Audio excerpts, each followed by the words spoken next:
I used to dream about being able to cook and eat Japanese A5 Wagyu steak, and today that dream is going to come true. Horns up and welcome to a brand new episode of Headbanger's Kitchen. Today we're going to be cooking up this A5 Japanese Wagyu strip loin steak that weighs in at 320 grams and cost me 2,300 Thai baht, which is 66 US dollars. But just look at the marbling on this steak.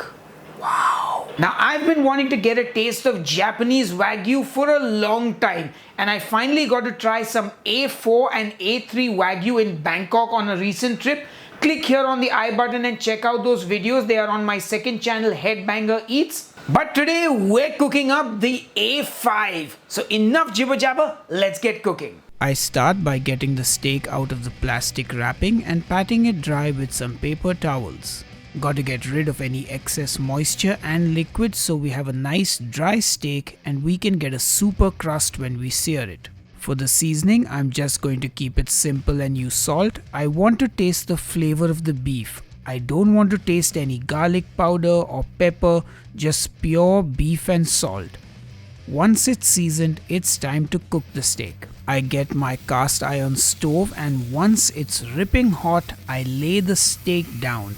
And there is no need for oil because in just 1 minute that pan is filled with Wagyu fat that has rendered from the steak. I flip it over now and just look at that insane crust on it.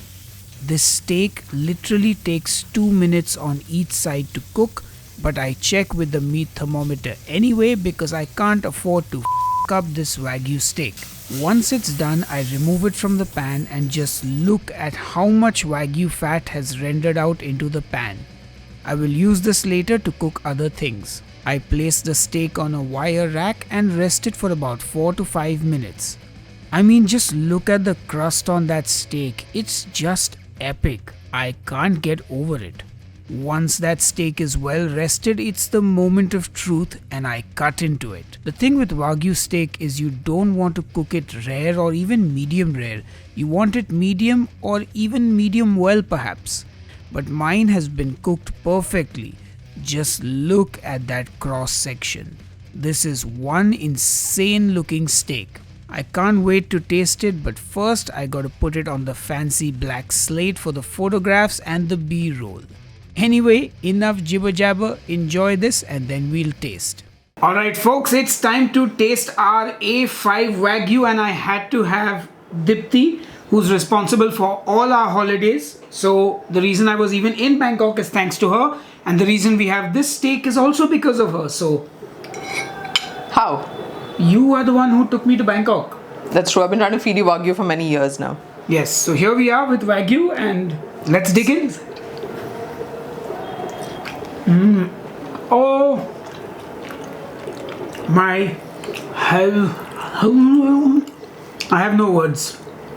That is like eating beefy butter. Yeah, it's literally like eating crispy beef flavored butter because it's got that crisp outside and just sort of melts in your mouth. It doesn't feel like meat. It's ridiculous. And now I know why people say you can't eat like a whole Wagyu steak. Yeah. Though I feel like I could. You could also eat a whole block of butter, so that's not saying much. That is true. But wow, I mean, does this live up to the hype? Is this worth the price we paid for it? Guys, I was fully ready to be disappointed. Like A5 Wagyu has always been this mythical beast, sort of fleetingly glimpsed, and we've eaten many imposters over the years and we've been disappointed every single time. Remember the Wagyu on a stick that we paid like 50 baht for and which was garbage? But now I get the hype. This is the real deal.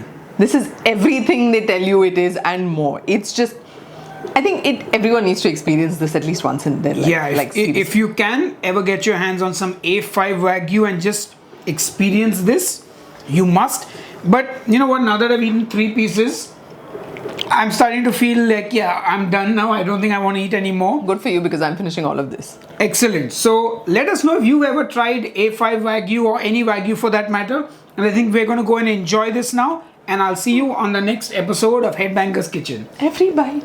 Every bite. Every bite. Until the next time, cheers and keep cooking. And I'm taking my Wagyu board with me. If you're Wagyu and you know it, clap your hands. If you're Wagyu and you know it, clap your hands. If you're Wagyu and you know it and you really want to show it, and you're Wagyu and you know it, clap your hands.